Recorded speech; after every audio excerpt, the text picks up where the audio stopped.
I'm Gary Young. I'm Carys. Every week, Carys and I will be talking about those stories that are in the news that are overreported and the ones that are going completely under the radar and not talked about enough. This is Over the Top, Under the Radar.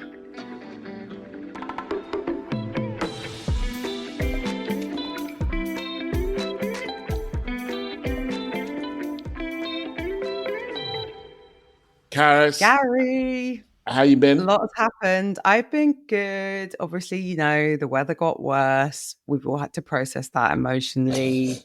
But who would have thought that the weather would get worse in Britain, Carys? I know, in the United Kingdom, unthinkable. crazy. Yeah, but obviously big things have happened since we last spoke.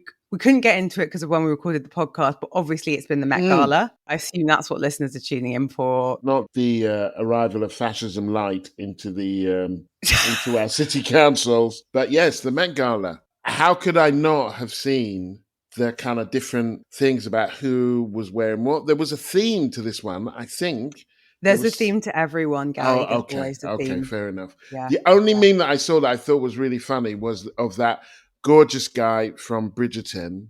Can't remember his name. There are quite a few of them, I guess, but the black one. The season one that never came back. The season one, yes. Yeah. And he's all in red. And the meme says, when you've got the Met Gala at 7, but you've got to be at the conclave at 9.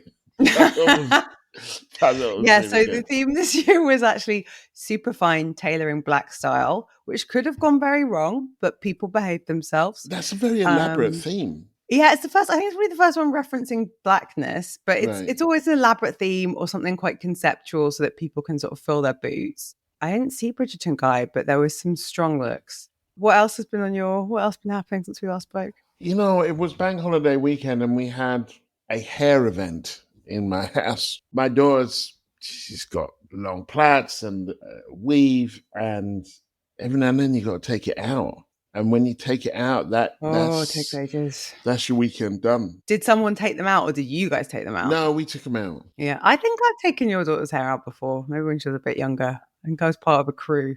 Yeah, well, exactly. It is a kind of, all hands on deck. And there is something, I mean, you know, my memory of my mum, obviously, well, no, I had plaits for quite a long time, but my mum and my hair was just a comb coming down, bang on your hand when you put your head up to be like, that hurts. It was a particular form of tenderness and brutality all in one, with lots of teeth sucking. That hurts. Shut up. So wait, has she just got her hair natural now? Does she put new braids in? She went from the braids to like full on Angela Davis fro. We love to see it. Yeah. And I was thinking, I need to get my hair done. I'm going to Ghana for a family holiday that involves a funeral. I'm going to hopefully squeeze in getting my hair done because, as everyone knows, if you get your hair braided in Africa, it's considerably cheaper.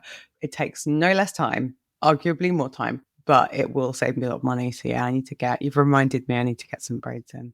And will people in Ghana say, what's going on with your hair? If I get braids? Or if you don't, or will they be judgy about your hair? Are you judging my hair, Gary? What do you mean? No, I'm not judging your hair, but like the texture of hair I have. Like no, black man holding his life in his hand. I was like, we're on your eggshells right now. Judging a black woman's hair, you think I'm fucking mad? No. So the only time I ever get judged or feel judged about my hair in recent years is when I go through Peckham Rye, which people who know South London will know it's like a sort of an outpost of West Africa. And because there are a lot of hair shops there, and I know a lot of people go to Peckham to get their hair done, you get sort of, not street harassed, but you get a lot of people on the street being like, do you want to get your hair done? And I would say often the women of Peckham are a bit like, you've come for your hair, right? And I'm like, what? I hadn't, but what's wrong with it?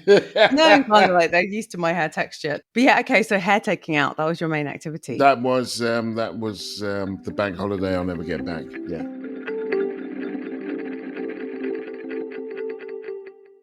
We had some listener letters and emails. We had one from John.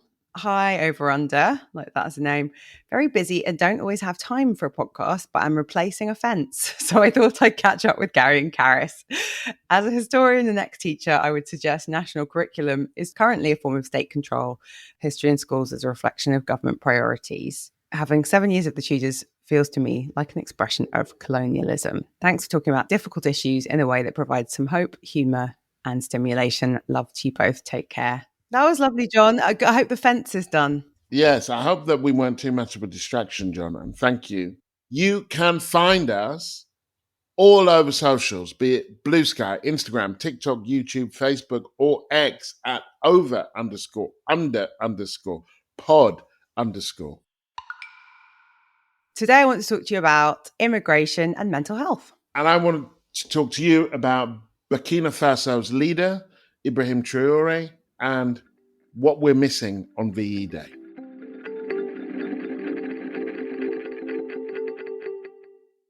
So my over the top for this week, and I'm not going to be repetitive with last week, is immigration. So last time we spoke, my over the top was the local elections.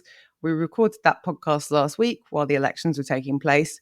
We've since had the result. Reform UK, Nigel Farage's party won 677 of the 1,600 seats available. They won the Runcorn by-election by only 6 votes, evidence that your vote matters if ever you're in doubt. And they won a mayoral election and overall control of the only Labour council that was up, which was Doncaster. My over the top this week is a specific thing that's happening now in the media around immigration. So we had, not long after this set of results, we had Keir Starmer doing the sort of cliched, he sort of did this thing where he was like, I get it, guys. It felt a bit Tony Blair. And then he said, we're elected to bring out change. I get it. We're not doing it fast enough. There's a lot of pontificating and assumptions made about what the vote for reform in the local elections means that people in the UK, and let's be clear, the elections were only in England, think, and especially what they think about immigration.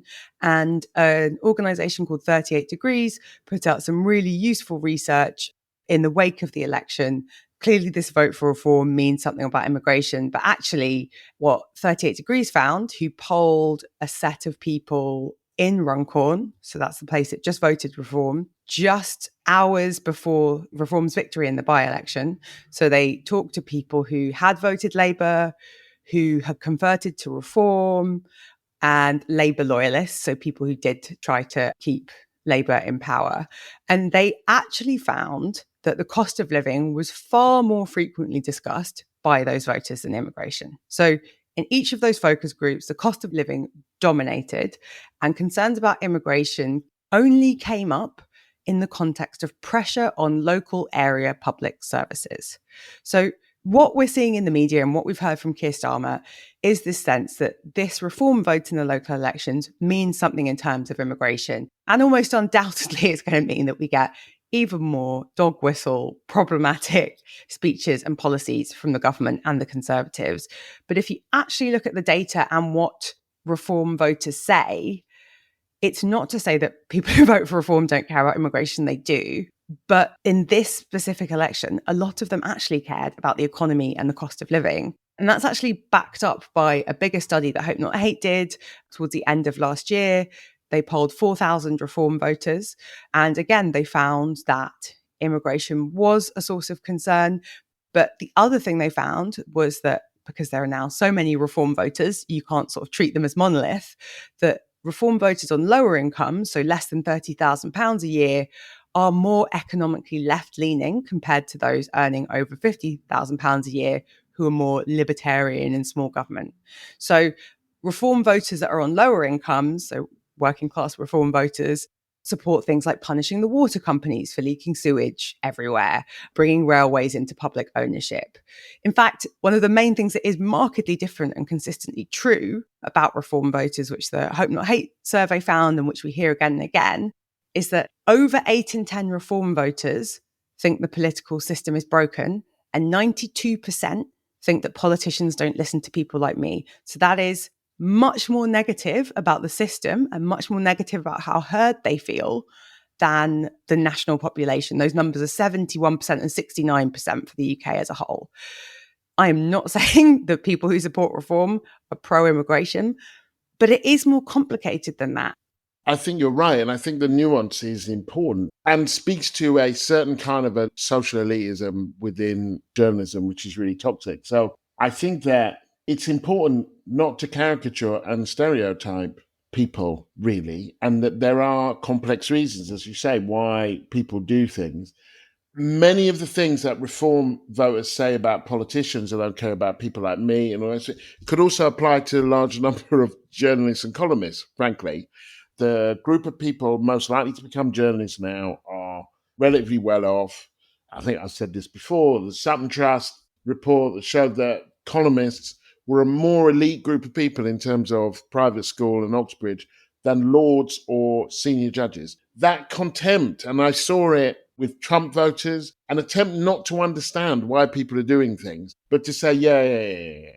And a refusal to listen, which is a journalist's job. The trouble is, whatever they do about immigration won't make these people's lives better. It won't. And so not only are they going to hammer the global poor with more awful immigration legislation that will make large numbers of people's lives even more perilous, they're not actually going to improve the lot of these people. It's not even going to help fight reform. People voted for a Labour government and they got extended austerity, which I don't remember anybody telling us last July. Yeah, and I think that's a good point, is the one that I thought was really interesting that came out of those focus groups in Runcorn, which was when people did talk about immigration, it was in connection to something they had lost or they felt was in shortage. Let's not be naive. There are people who vote reform because they don't like black and brown people and they don't want foreign people in the country. I'm not saying that's not the case. There are reform voters who are racist. There are reform voters who vote reform because they are angry about immigration. And immigration has been the explanation for a lot of things that have made people's lives harder. And we get into this loop where politicians then perpetuate that by being like, oh, well, they want to hear me bash immigrants. And when Keir Starmer was like, I get it, I hear you, I was like, what is it that you get, bro? What is it that you think you've heard? The other thing I wanted to say quickly, and I've written something about it and we'll put in the newsletter, there was a huge surge in votes for the Green Party. The Greens got a record number of local councillors, not as many as Reform, but given these were Tory-held seats and the Greens are a lefty party, they sort of doubled their haul, broke through in new areas like Cambridgeshire and Staffordshire.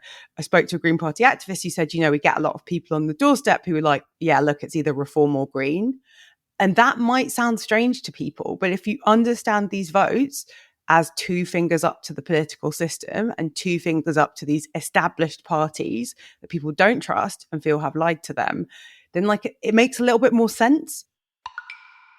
My under the radar this week, and it's funny with things that are under the radar, quite often it's like, well, it's high on the radar for quite a lot of people, but it is not yet fully on the radar of mainstream media. This would qualify. This is the leader of Burkina Faso, Ibrahim Traoré, who, if you are talking to people in West Africa or the Sahel, Central Africa, this guy's a big deal. He came in a coup in 2022, quite a young guy, part of a sort of wave that had seen both, I think, Mali and Niger try to shrug off French neocolonialism. The French kind of left most of their colonies in 1960, but didn't really leave and kept quite a big footprint there through French-backed currency, the CFA, through troops, propping up quite a few dictatorships.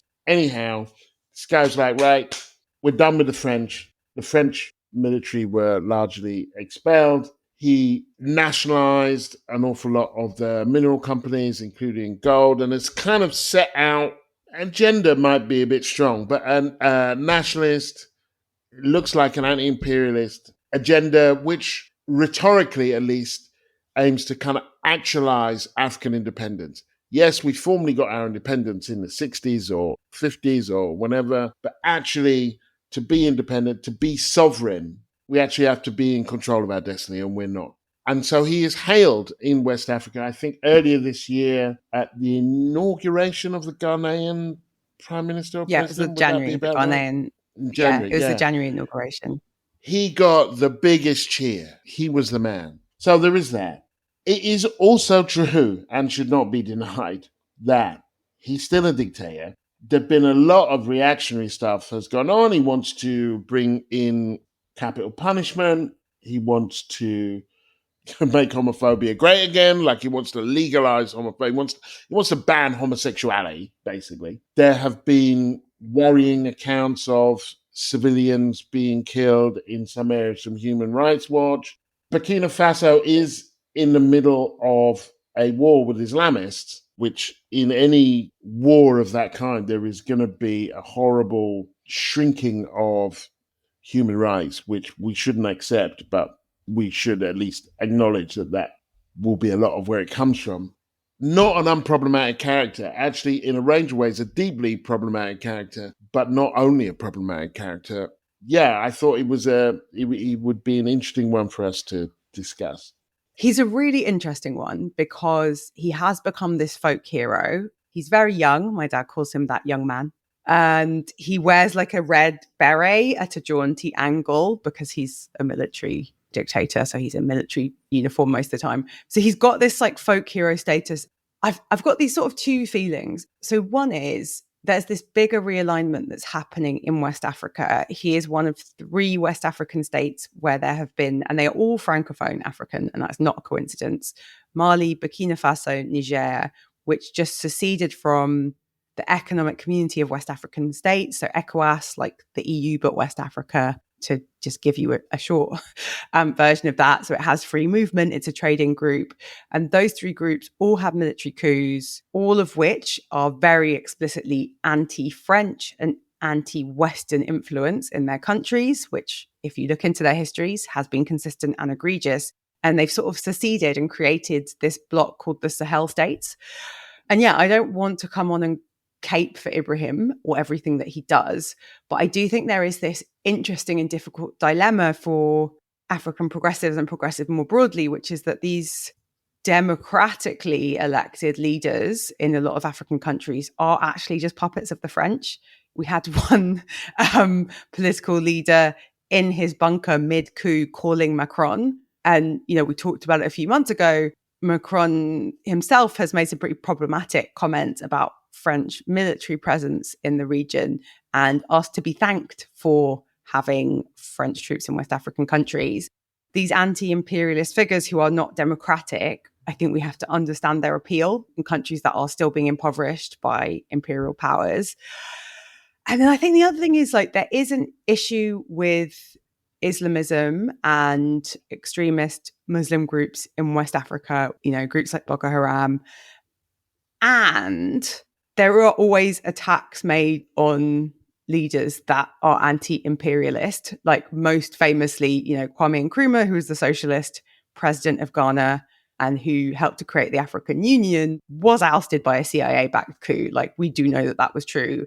Yeah, he's a complex one. I don't think he's like this hero and this cult figure that should be worshipped, but I do understand the appeal. And I do think that he and the other West African leaders that have seized power are reflecting a sentiment that there is in a lot of African countries, of this sense of like, we're sick of leaders that are in the pockets of the West and that steal from our countries and like continue to let our wealth be extracted by imperial powers. So yeah, he's a good under. And you know, there is a segue between the point you make about reform and the point you make about Ibrahim Traoré, which is as journalists, as commentators, as thinkers, we don't have to necessarily like people in order to try and understand them. Trying to understand them, being curious about what they mean, trying to understand why people support them is actually part of our challenge. And if you really don't like them, they're all the more reason to understand what their appeal is, which is where kind of liberals, I think, fall down when they're writing about Trump or talking about Trump or reform. They just think that just taking a piss out of people is political analysis. It's like, no, it's not. You're actually exhibiting the very contempt that they say you have for them. You're not actually trying to understand why people do and think the way they do. is not the same as indulging what they think or do or endorsing what they think or do. It is a route to how we can make change and make the world better. You have to start from where people are. Big shout out to everyone who joined us on Patreon recently. Teal, Lucy, Maisie and Zrinka, who are now supporting us on Patreon. Thank you so much. We have 492 Patreon supporters, of which 450 are fully pledged paying Patreon members. Thank you. The team and I make this podcast because we believe there's an audience out there of people just like us, like you, who are being failed by so-called mainstream media. And that audience consists of people who are comfortable with unashamedly progressive perspectives and a sense of humour and irony. Gary and I and the small production company behind this podcast are not all paid for what we do. And because our values matter to us, we don't take random adverts. We only accept sponsorship and support from organisations whose values align with ours. So it really is your contributions that help to keep the podcast alive. If you enjoy the pod and find value in what we do, please consider donating. The packages start at just £5 plus VAT a month. And if you already donate, please consider upgrading your membership. If you do support us on Patreon, you'll get the podcast episode, bonus episodes, the weekly newsletter, and access to the exclusive over-the-top, under-the-radar WhatsApp community. They even have their own over-under playlist on Spotify. So search Over the Top, Under the Radar on Patreon, and please put your money where your ears are. Patreon subscribers were the first people to know that we're going to be at the podcast show live on the 20th of May. More information in our newsletter or online at thepodcastshowlondon.com. My over the top for this week is VE Day. Now, VE Day, which we're recording on a Thursday, so today is VE Day, so, good work on the whole Nazi thing. And of course, I think it's important to celebrate VE Day, actually, because it is about the defeat of Nazism in Europe. That's, or at least commemorate it. The defeat of Nazism in Europe was a good thing. Its pathologies, its murderous intent, its militarism were defeated. I think, though, we have to be careful not to, first of all, misportray the Second World War for what it didn't do and was never intended to do. And secondly, honour all of the people who fought. The first one is the easiest one. There were about 2.5 million people from the Indian subcontinent, about 1 million Africans, tens of thousands of Caribbeans who fought in the Second World War, as well as however many African Americans there were, probably north of 1 million. You wouldn't know it to watch the ceremonies. You wouldn't know. At best, you would think that it was like a handful of people. But actually, the black and brown contribution to the Second World War was huge. Well, why does that matter? Now, as a historical point, I think it matters to make sure the record is right. But why does it matter now? Well, because we have all sorts of people claiming all sorts of things about black and brown people, and you don't belong here. And, how would our conversations about integration, about welfare, about clash of civilizations, European enlightenment, all of that stuff, how would those conversations be different if we understood that when Europe was murdering people on a massive scale, defenseless people on a massive scale, it was black and brown people who came to save Europe from itself? The murderous pathologies of Nazism, particularly the Holocaust against Jews, the Roma and Sinti, communists, Jehovah's Witnesses, and others, that anti-Semitism is not a bespoke artisanal product that comes out of the Middle East through Muslims, that the most murderous attack on Jews came from Europe, from people who identified as Christian. Some Muslims came to save Europe from itself in that moment. And it's also just paradoxical that this moment where we commemorate the defeat of Nazism comes at a time when Europe is actively voting in fascism's ideological descendants. There is also the other fact that whatever the Second World War was for, and it was important, and I'm glad that the right side won, it wasn't for democracy. Black people in America did not have democracy. People who lived in the colonies did not have democracy. Soviet Union didn't have democracy. There wasn't democracy. Among the key allies, there was no democracy. And there wasn't any sense that once the war was won, those people would have democracy. So one little known fact of VE Day in 1945 was that a group of Algerians in a town called Sétif and Guelma came out and waved flags and demanded independence. They were shot at. That unleashed a spiral of violence, which involved the Algerian independence militants killing 100 or so French people, and the French responding by killing between 10,000 and 45,000 Algerians and lynching them. So from the get-go, from the beginning of the VE Day, the very first VE Day, there were a group of people who lived under Europe, not in Europe, and were demanding independence and freedom from Europe, and it took them years to get it. Good over. I had to Google VE Day because I'm going to be honest, there are a lot of anniversaries associated with the Second World War. And I was a bit confused. I was with my brother wandering through a part of South London on Bank Holiday Monday, and there was loads of bunting and flags. And I was like, why are the bunting and flags? And because we are the children of a Marxist, we were like, isn't it Workers' Day? It's May the 1st. Like, why have we got the flags out? So for those of you who are not experts in the Second World War, VE Day is the day that Winston Churchill declared victory in Europe, defeat of the Nazis. It's 80 years since that. Not to be confused with Remembrance Day or the D-Day anniversary or any of the other Second World War anniversaries. And there are a lot of them. So I do agree, connects a bit to John's letter, doesn't it? Second World War is important, was important, and we should learn the full story in history. And I also think there's another point in what you've made, which is I think that lefties tend to seed the field when it comes to something like the Second World War. And I'm sure I have been guilty of this and be a bit like, oh, it's flag waving. Isn't it a bit of a right-wing thing? And probably what we need to do is be in the mix, like contesting the meaning of these things rather than them being like, yeah. So I'm sort of interested in that, the reclaiming that history and understanding what it tells us about the country now. And I think I've been guilty in the past of being like, why are we still wanging on about the Second World War? Much more going on in history. Yeah, I mean, I agree with you. I think it's because it's such a foundational myth of our modern world, not just for Britain, but for France, for Germany in different ways.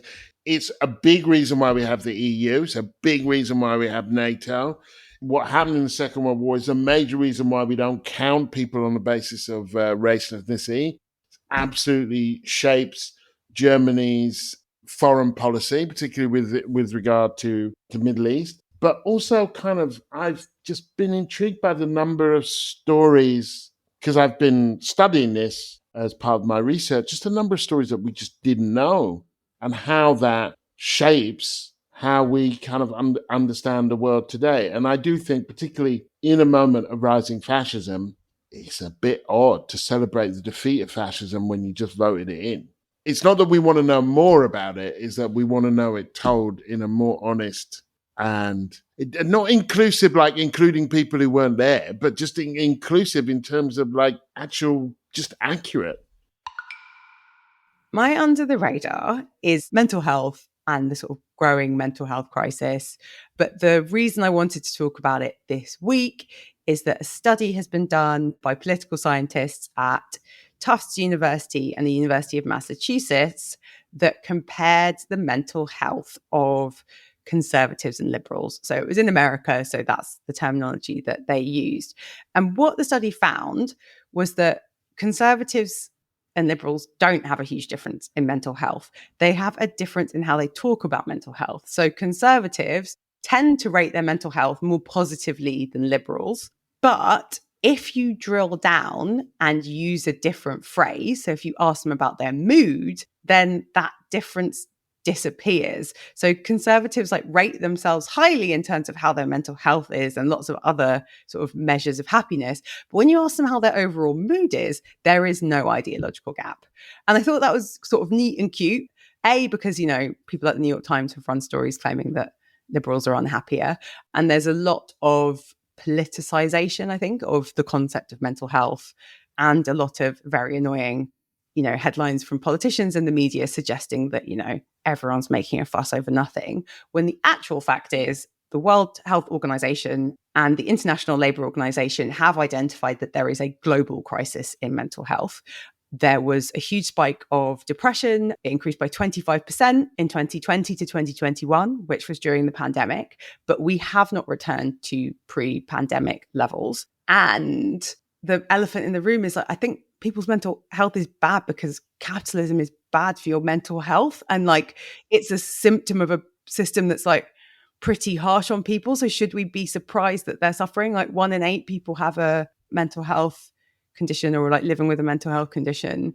And yeah, it sort of worries me that people are trying to kind of suggest people are just like making a fuss. Yeah, no, that's a good one. There is a risk in this moment that we build a culture where mental health is recognized as being a thing, but only so long as it doesn't impede whatever the demands of capitalism are. That's what it feels like is happening right now. It's like, and this is where kind of people like Starmer come in, and the disability stuff will be an understanding that mental health is a problem, but it can't interfere with our economic capacity. That will develop as a consensus as to how we think about it. Yeah, and I think you do see that even in some of the reporting of the mental health crisis, which it's often couched into, and this is how many days of work are being missed because everyone's so depressed. So yeah, I think there is a problem that if we package mental health problems only as a problem because they're stopping people showing up to work, and that's where you do get the sort of right-wing sick note culture thing. And I think the study that suggests mental health isn't an ideological issue, it's just something that we're all living with, and getting into the like, why are we all even more anxious and even more depressed? And I don't think it is just that like we're diagnosing it more, there is more awareness. I'm sure that's part of it, but also that like a lot of people are living lives that are not good for their mental health, like being on a low wage, not being able to feed your kids, like that is bad for your mental health. The fact that like a lot of people are not okay, and I think as people who've got a left-wing analysis or a progressive analysis, like we also sort of have the answers as to why. Like social media is terrible for your mental health, working long hours for little money is terrible for your mental health. And yeah, like I think, it's not a new thing that capitalism would be bad for your mental health. And I don't think it's surprising that we haven't seen ourselves go back to pre-pandemic levels of things like depression. I do kind of find the idea of the kind of, just because there is a type of conservative, not all conservatives, who rage at ghosts, who rage at the kind of people in boats, or kind of things that are never going to affect them, or the fucking, if gay people get married, that'll ruin my straight marriage. And I think, do you honestly think you're okay? The idea that, like, on some level, my mental health is fine. My mood is a bit cranky. And I feel like, yeah, some of your politics might be what is making you so cranky. Thanks for listening to Over the Top, Under the Radar. And if you want to support the show, find us by searching Over the Top, Under the Radar on Patreon. You can sign up to our newsletter at overunderpod.com and connect with us on social media at over_under_pod_. We're going to be at the podcast show live on May the 20th, and we'd love you to join us. More info in our newsletter or online at thepodcastshowlondon.com.